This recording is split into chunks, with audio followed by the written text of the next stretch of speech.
మిత్రులారా, ఇటీవల మనకు ఈ బీటెక్ బిఈ అంటే ఇంజనీరింగ్ గ్రాడ్యుయేషన్ చేసి బీఈడి క్వాలిఫికేషన్ ఉన్నటువంటి మ్యాథమెటిక్స్ ఫిజిక్స్ బీఈడి చేసినటువంటి అభ్యర్థులు గత గత సంవత్సరం ఇచ్చినటువంటి గురుకుల రిక్రూట్మెంట్ లోపల టీజీటీ మ్యాథమెటిక్స్లో దాదాపుగా ఒక 90 మందికి పైగా అభ్యర్థులు సెలెక్ట్ అయ్యి వాళ్ళకి ఎలిజిబిలిటీ ఇచ్చిన తర్వాత 1:1 లోపల అపాయింట్మెంట్ ఆర్డర్స్ ఇచ్చే ముందు వాళ్ళను విత్హోల్డ్లో పెట్టినట్టుగా తెలిసింది. వాళ్ళు ఫ్రెష్గా మళ్ళీ హైకోర్టులో కేసు వేశారు.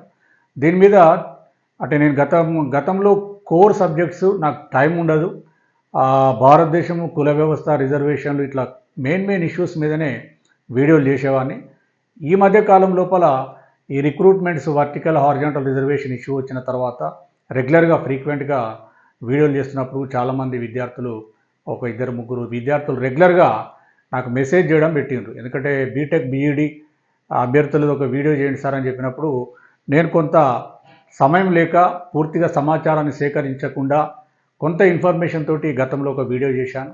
ఆ వీడియోలో పూర్తిగా నేను ప్రిపేర్ అయ్యి ఎక్స్ప్లెయిన్ చేయలేకపోయాను. కాబట్టి ఇప్పుడు పూర్తి స్థాయి లోపల ఎన్సిటి గైడ్లైన్స్ ఏంటిది, అసలు మన గవర్నమెంట్ ఆఫ్ తెలంగాణ ఎలాంటి నిర్ణయం తీసుకున్నది, అసలు వీళ్ళకు బీఈడి బీటెక్ బీఈ క్యాండిడేట్స్ అంటే ఇంజనీరింగ్ గ్రాడ్యుయేషన్ పూర్తి చేసినటువంటి అభ్యర్థులు బీఈడి కోర్సులో మ్యాథమెటిక్స్ ఫిజిక్స్ చేసినట్లయితే వాళ్ళకు తప్పకుండా ఇప్పుడున్నటువంటి ప్రభుత్వ నిర్ణయం రూల్స్ ప్రకారంగా ఈ స్కూల్ అసిస్టెంట్ మ్యాథమెటిక్స్ మరియు ఫిజికల్ సైన్స్ పోస్టులకు 100% ఎలిజిబిలిటీ ఉంది.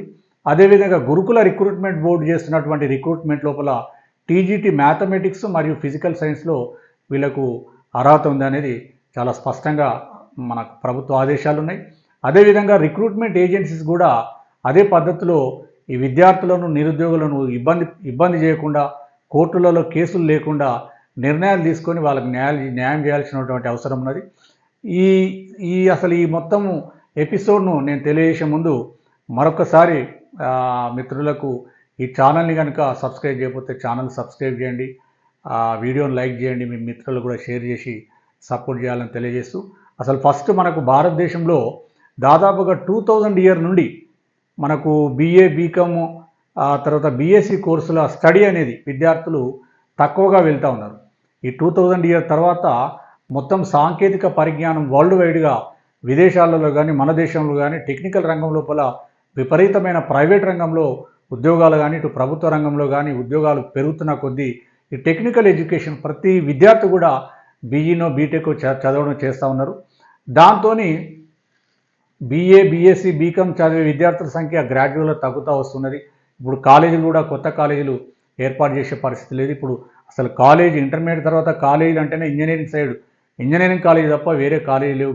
వేల కొద్ది కాలేజీలు దేశవ్యాప్తంగా ఏర్పడిన ధర్మిల భారత ప్రభుత్వము నూతనంగా 2014 లోపల NCT guidelines national council for teachers education అనే దానిలో ఎన్సిటి గైడ్లైన్స్ను జారీ చేసింది. ఈ గైడ్లైన్స్ లోపల బీఈడి కోర్సు చదవడం, ఈ గైడ్లైన్స్ దేనికి సంబంధించినటువంటి అంటే BEd DEd course BEd course MEd కోర్సుల కాలేజ్ ఏర్పాటు చేయడము, ఫ్యాకల్టీస్ నియమించడము, వాళ్ళ యొక్క క్వాలిఫికేషన్స్, ఆ కోర్సులు చదవాలంటే మినిమం ఎలిజిబిలిటీ ఏముండాలనే దాని మీద ఆ గైడ్లైన్స్ సంబంధించినటువంటి కొత్తగా ఏర్పడినటువంటి guidelines government of India gazette ద్వారా రిలీజ్ చేసింది. దీని లోపల ఏం చేసిందంటే మొట్టమొదటిసారిగా 2014లో క్లియర్గా ఈ బీఏ బీకామ్ బీసీఏ కానీ బీబీఏ కానీ బీటెక్ వాళ్ళకు కూడా బీఈడి కోర్స్ చదవడం కోసము అవకాశాన్ని కల్పించి దాని తర్వాత మన తెలంగాణ రాష్ట్రం లోపల జిఓఎంఎస్ నెంబర్ 13 ఇది 27/5/2017లో జారీ చేశారు. ఇక్కడ బీఈడి కోర్స్ చేసుకోవడం కోసము బీఈ బీటెక్ వాళ్ళకు కూడా ఎలిజిబిలిటీ ఇవ్వడం జరిగింది. జరిగిన తర్వాత దాని తర్వాత ఇక్కడ టీఎస్ టెట్ రాసుకోవడం కూడా వీళ్ళకు 2017లో అవకాశం కల్పించారు. ఒక మెమో ఇచ్చిండ్రు, ఒక జియో ఇచ్చిండ్రు. టెట్ నోటిఫికేషన్లో కూడా టెట్ రాసుకోవడం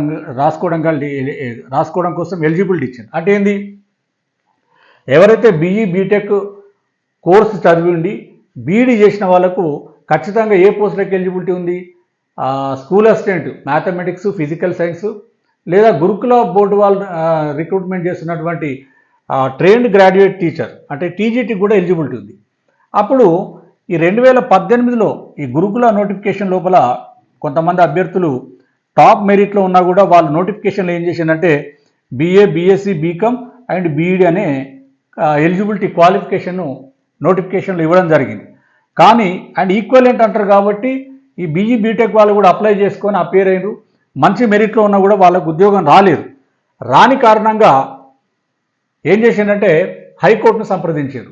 మేము ఈ గురుకుల TGT ఎగ్జామ్ రాసినాము, నేను టాప్ మెరిట్లో ఉన్నాను, నా మార్కుల కంటే తక్కువ వచ్చిన వాళ్ళకు ఉద్యోగం వచ్చింది, మిగతా వాళ్ళకు మాకు రాలేదనే ఉద్దేశంగా మొట్టమొదటిసారిగా హైకోర్ట్ ఆఫ్ తెలంగాణలో కొండగొర్ల Sanjeeva Rao versus state of Telangana గురుకుల బోర్డు ట్రైబ్ గురుకుల బోర్డు వీటి మధ్య కేసు జరిగింది. WP number 25555/2018. ఈ ఆర్డరు 21/6/2019లో హైకోర్టు డిస్పోజ్ చేసింది. ఈ పిటిషన్ అలో చేసిందంటే ఈ పిటిషన్లో చెప్పింది కరెక్టే. అసలు ఎన్సిటి గైడ్లైన్స్ ప్రకారంగా ఇతను ఎలిజిబిలిటీ ఉంది కాబట్టి ఇతనికి ఉద్యోగం ఇవ్వండి, ఖచ్చితంగా ఇవ్వాలని ఈ హైకోర్టు చెప్పింది. దాని తర్వాత similar case K Shalini versus state of Telangana and tribe. ఈ అమ్మాయి కూడా ఒక రిట్ పిటిషన్ వేసుకుంది. దీంట్లో కూడా హైకోర్టు ఉద్యోగం ఇవ్వాలని చెప్పింది. ఎవరైతే BE బీటెక్ క్వాలిఫికేషన్ ఉండి బీఈడి చేసి ఉండి ఈ TGT టెస్ట్ రాసి వాళ్ళు 1:1లో హయ్యర్ మార్క్ మెరిట్ ప్రకారంగా ఉన్నట్లయితే వాళ్ళకి జాబ్ ఇవ్వమని చెప్పింది. అయినా కూడా గురుకుల బోర్డు ఇవ్వలేదు. తర్వాత ఈ గురుకుల బోర్డు వాళ్ళు ఏం చేశారంటే ఒక అప్పీల్ వేసారు హైకోర్టులో. Gurukula board versus K Shalini and Kondagorla Sanjayarao appeal చేసింది. ఈ రెండు హైకోర్టు ఆర్డర్ని ఛాలెంజ్ చేస్తూ అప్పీల్కి వెళ్ళిండ్రు, డివిజన్ బెంచ్కి వెళ్ళిండ్రు. గురుకుల బోర్డు వాళ్ళు మేము ఇవ్వలేము, మా నోటిఫికేషన్ ప్రకారంగా ఈ TGT పోస్టుకు ఎలిజిబిలిటీ BA BSc బీకామ్ మాత్రమే ఉండాలి, వాళ్ళు బీఈడి చేసినట్లయితేనే మేము TGT పోస్ట్ ఇస్తాం, లేకపోతే ఇవ్వమని చెప్పి వాళ్ళు అప్పీల్ చేస్తే ఇక్కడ హైకోర్టు కూడా వీళ్ళ అప్పీల్ను డిస్మిస్ చేస్తూ సింగిల్ బెంచ్ ఇచ్చిన తీర్పు ప్రకారంగా ఇమ్మీడియట్గా వాళ్ళకు ఉద్యోగాలు ఇవ్వండి అని హైకోర్టు ఆదేశాలు జారీ చేసింది. అయినప్పటికీ బోర్డు వాళ్ళకి ఏంటంటే ఇచ్చే ఆలోచన వాళ్ళకి లేదు. వాళ్ళు ఏం చేశారు, సుప్రీంకోర్టుకి వెళ్ళారు. Supreme court Gurukula board versus K Shalini and Kondagorla Sanjayarao. ఇప్పుడు కేసు ఇది ఎప్పుడు 2023 లాస్ట్ సంవత్సరం, అంటే ఇన్ని రోజులు వాళ్ళకు ఉద్యోగం ఇవ్వకుండానే పెండింగ్ పెట్టింది. ఇప్పుడు ఇంకా కేసు పెండింగ్ ఉన్నది. ఈ కేసు పెండింగ్ ఉండగానే మళ్ళీ గురుకుల బోర్డు ఏం చేసింది, 2023లో ఒక నోటిఫికేషన్ ఇచ్చింది. ఈ నోటిఫికేషన్లో మళ్ళీ TGTలో సేమ్ ఈ BE బీటెక్ క్యాండిడేట్స్కి, ఎందుకంటే ఆల్రెడీ ఇక్కడ ఎలిజిబిలిటీ ఇచ్చింది కదా, ఇక్కడ ఈ పోస్టులకు వాళ్ళకి ఎలిజిబిలిటీ ఉంది కాబట్టి రిటర్న్ టెస్ట్లో 1:1లో సెలెక్ట్ అయినా కూడా ఫైనల్ అపాయింట్మెంట్ ఆర్డర్ ఇచ్చే ముందు ఎలిజిబిలిటీ ఉన్నప్పటికీ విత్ హోల్డ్లో పెట్టినట్టు వాళ్ళు అభ్యర్థుల ఆందోళన మనం మీడియాలలో చూస్తున్న వాళ్ళు కూడా గందరగోళమైన పరిస్థితి, ఆవేదనతో ఉన్నారు. నిజంగా ఇప్పుడు ఈ అభ్యర్థులు ఏం చేశారంటే ఆల్రెడీ సింగిల్ బెంచ్లో 2 తీర్పులు ఉన్నాయి, డివిజన్ బెంచ్లో ఒక తీర్పు వీళ్ళకి అనుకూలంగా ఉంది. అగైన్ మళ్ళీ ఒక ఫ్రెష్గా కొంతమంది విద్యార్థులు మన హైకోర్టులో పిటిషన్ వేయడం జరిగింది. ఆ పిటిషన్ నంబరు 8477/2024. ఇది పెండింగ్ ఉన్నది. కానీ ఇది ఇమ్మీడియట్గా వీళ్ళకు అనుకూలంగా తీర్పు వచ్చే అవకాశం ఉన్నది. అయితే అది తర్వాత ఇప్పుడు ప్రభుత్వం గవర్నమెంట్ ఆఫ్ తెలంగాణ ఏం చేసింది, క్లియర్గా ఒక మెమో రిలీజ్ చేసింది. ఈ DSC నోటిఫికేషన్ ప్రజెంట్ ఇప్పుడు 2024 కొత్తగా DSC 11,000 ఉద్యోగాలకు పైన భర్తీ కోసం దీంట్లోపల ఈ BE బీటెక్ బీఈడి ఉన్న అభ్యర్థులు స్కూల్ అసిస్టెంట్ మ్యాథమెటిక్స్ మరియు ఫిజికల్ సైన్స్ 2 పోస్టులకు ఎలిజిబుల్ అని చెప్పేసి నోటిఫికేషన్లో క్లియర్గా జారీ చేయడం జరిగింది. ప్రభుత్వం ప్రత్యేకంగా ఒక మెమోను కూడా జారీ చేయడం జరిగింది. అంటే ఇంత క్లారిటీగా ప్రభుత్వ ఆదేశాలు ఉన్నప్పటికీ కొంతమంది నిరుద్యోగులకు ఈ రకంగా ఈ రిక్రూట్మెంట్ ఏజెన్సీలో ఉన్నటువంటి కొంతమంది అధికారులు మరి వాళ్ళు కావాలని చేస్తున్నారా ఏందనేది మనకు అర్థం కావడం లేదు.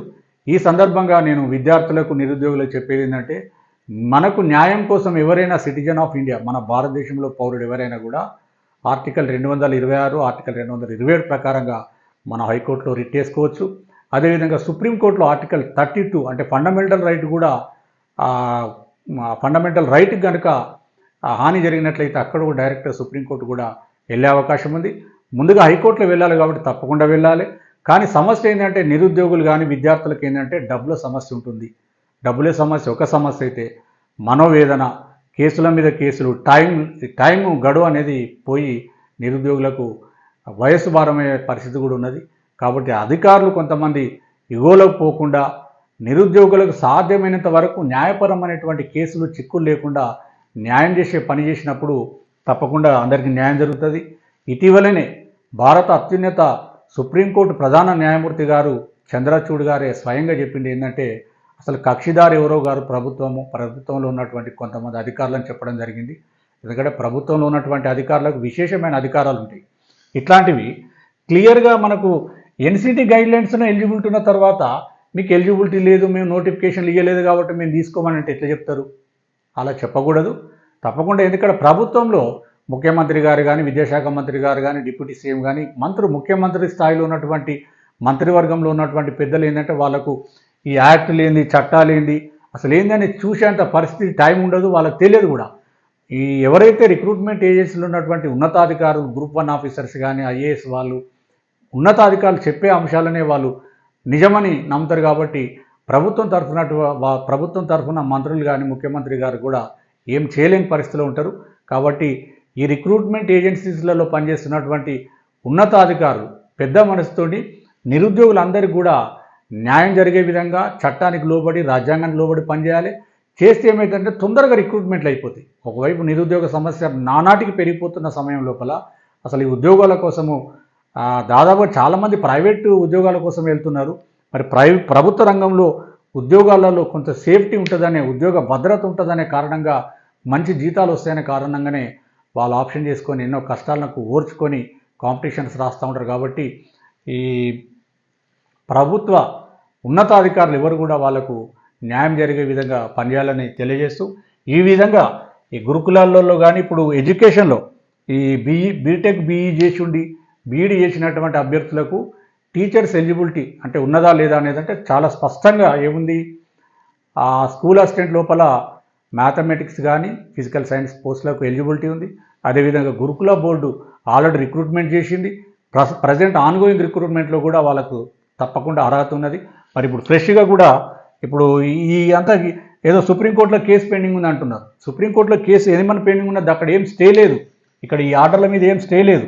అందుకే అభ్యర్థులు ఎవరైనా కూడా నిర్భయంగా ఒకసారి హైకోర్టులో కేసు వేసిన తర్వాత కోర్టులో మీకు అనుకూలంగా కనుక తీర్పు వచ్చినట్లయితే తప్పకుండా ఒక 1 year లోపే కాంటెంప్ట్ చేసుకోవాలి. ఎవరైతే రెస్పాండెంట్ అధికారులు ఉన్నారో వాళ్ళ మీద కాంటెంప్ట్ అయితే కానీ వాళ్ళు స్పందించే పరిస్థితి ఉండేది. ఎందుకంటే అధికారులు చాలా బిజీగా ఉంటారు. మీ చిన్న చిన్న ఇష్యూల కోసం మీకు టైం పెట్టకపోవచ్చు. లేదంటే కొంతమంది అధికారులు ఈ ఇష్యూ ఏంది, సీరియస్ అయినప్పుడు చూద్దాంలే అని కూడా కొంతమంది అనుకోవచ్చు. ఇట్లా రకరకాల కారణాలు ఉంటాయి. కాబట్టి ఇప్పుడు అప్పీల్ ఎప్పుడు డిస్మిస్ అయింది, 2021లో డిస్మిస్ అయింది. అంటే 2022, 2023 దాదాపు 2 సంవత్సరాలు గడిచిపోయింది. 1 year లోపే కనుక ఇక్కడ కాంటెంప్ట్ చేసుకుని ఉంటే ఇప్పటికే వీళ్ళకు సమస్యకు పరిష్కారం లభించేదనేది నా అభిప్రాయం. ఏదేమైనా కోర్టులలో కేసులు వేయడం ఇదంతా కూడా వృధా పని. ప్రభుత్వ అధికారులు కనుక తప్పకుండా నిరుద్యోగుల వైపు కనుక చట్టం ప్రకారము, గైడ్లైన్స్ ప్రకారం, ప్రభుత్వ జీవోల ప్రకారం పనిచేస్తే ఇలాంటి సమస్యలు రావనేది నా అభిప్రాయం తెలియజేస్తూ, ఈ రకంగా ఈ సమస్య దాదాపుగా త్వరలోనే వాళ్ళకు న్యాయం జరుగుతుందని ఆశిద్దాం. ఇంకా కొన్ని సామాజిక అంశాల మీద కూడా వీడియోలు చేసే ప్రయత్నం చేస్తాను. తప్పకుండా సపోర్ట్ చేయాలని తెలియజేస్తూ ముగిస్తున్నాను. Thank you.